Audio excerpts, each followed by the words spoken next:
Isn't that illegal? Guess the religion. There were two people, two young men in their 20s, smart black suits, name badges, shoulder bag full of books. If you need more clues than that, remember that I'm in England and the two at the door had American accents. So no prizes for guessing. In fact, you probably got it right when I said two young men in their 20s. It's, of course, the Mormons came to my door. The Church of Jesus Christ of the Latter-day Saints, which I've just had to read out because it's a bit of a mouthful. So we'll just stick with the Mormons. They don't mind being called Mormons because I looked it up and that's what it says. Anyway, since I started making this blog, I've been wanting to test my newfound oratory skills. No, not that way. And here was the perfect opportunity. And I've got to say they were pretty surprised when I said that they could come in and talk to me. So, I'll just point out that at the time I was wearing a t-shirt with a Grim Reaper on it, spearing a demon through the heart. I've got a Marilyn Manson calendar in the living room, which actually one of them pointed to and said, "Ah, Mr. Manson." So the Mormons know all about Marilyn Manson.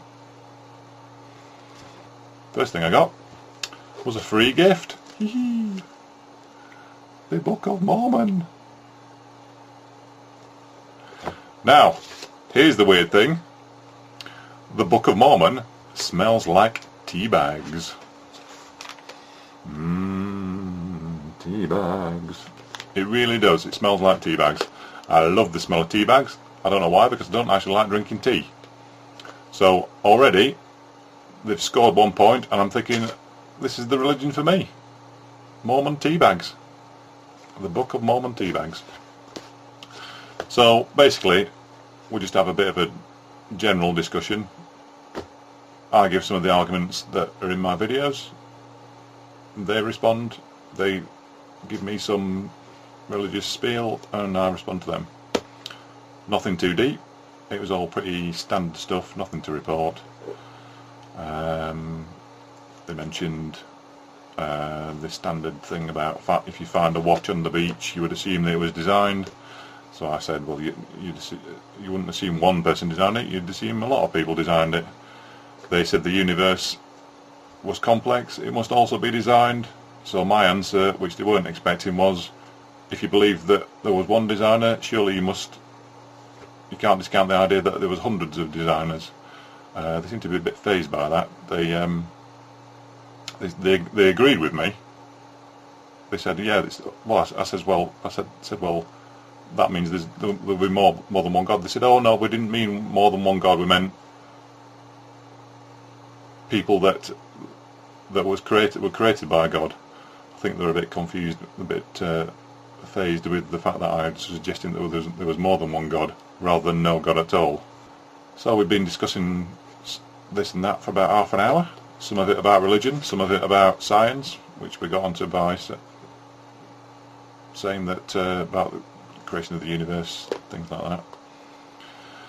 So one of them said, do you realise we only use 10% of our brains? So I looked at them, smiled to them, said, actually I think I probably use 11% of mine. Then we were even on points, but I made a complete fuck up. Do you read the books of Stephen Hawking? One of them asked. Now magically the name Stephen Hawking travelled across the room and transmogrified in my brain into the words Richard Dawkins. So when I started quoting some books on evolution, he got confused, and then he quoted a book and he couldn't quite remember the title of it, but it had time in it, and I didn't connect that he meant A Brief History of Time. So we were both confused then, and it was quite lucky actually because I haven't read the Brief History of Time. There you go. As I say, my debating skills are terrible, and this is the fuck up I got into. But actually, I enjoyed talking to both of them. They were nice people. They were genuinely nice, kind, generous, honest people. You can tell when people are honest, good people. And I told them as much. They were friendly, and I mean genuinely friendly. I didn't think they were putting it on. I could be fooled, but you know, I could have been fooled, but I don't think I was. And they didn't seem to be preaching to me in any kind of forceful way. I mean, obviously I'd invited them in, so they could have preached as much as they wanted, because you know they were there under invitation. And I'd made it 100% clear to them, even before they got through the door, that I was an atheist, and an active atheist. That I didn't tell them about. I made videos, but I told them I got into discussions with people about atheism, so they knew I was going to argue my case with them, argue my side. But overall, I think it's been a valuable experience for me to try and argue my corner with people who are obviously not going to change their viewpoints in any way. You know, I'm not going to win the argument. I'm not a great debater by any means. I'm a very shy, introverted person, and to be honest, I get a bit confused, as I've just described, when I'm trying to construct a big argument. That's why all my videos are read from a script. It says there. So, to break me in gently into this debating business, who better to practice on than the Mormons? Yeah, about this Book of the Mormons. The Book of Mormon. This was actually, I've read the first few pages, and it says it in the book. It was revealed by an angel to American 200 years ago. It was written on gold tablets, engraved in gold, which were translated by magic seer stones and then spirited away by God before anyone else could see them. So it's not really surprising they were taken away, because, or they said they were taken away, because now we can't check it, can we? Which is all very believable. Oh yeah, and by the way, when Jesus died, before he went up to heaven, or was it after? I haven't quite got that far. He visited America. That's not in the Bible.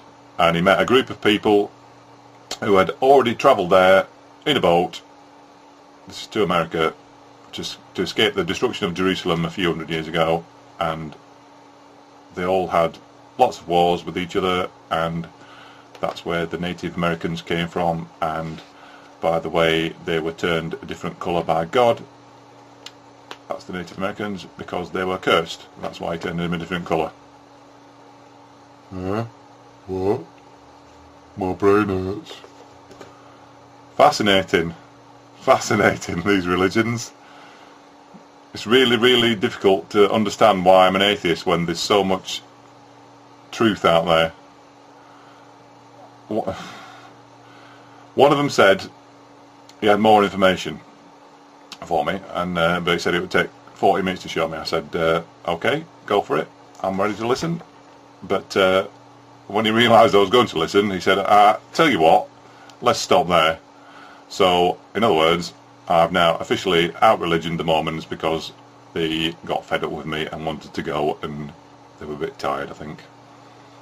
But they're nice people, and I wasn't talking to them to piss them off or, you know, make fun of them. I genuinely want to find out more of what they're about, because I don't know. Because if I find out more, knowledge is power and all that. I mean, I made it clear to them that they were never going to convert me, and I just wanted to find out more about them, and they said that was okay. So fair enough, fair play to them. If that's what they want to do, they can come back and talk to me, and I'll listen. I'll make my own points, and they'll have to listen to me. So they're coming back next week. So this will be a sort of two-part diary type thing. So next time I'll either be fully converted and listening to Osmond's records, or I'll be sniffing other holy books to see what they smell like. Oh, apparently the Quran smells like spicy bacon. But this one smells like tea bags. Tea bags. Oh. No! Isn't that illegal? Censor your kid's ideas. Censor your child's inspiration. Censor all that. Expect a really heavy return spring, because you know what? That kid's going to turn her on you, and you're never, ever going to have a part of his life again. Casting off the chains of the world. But enough about me.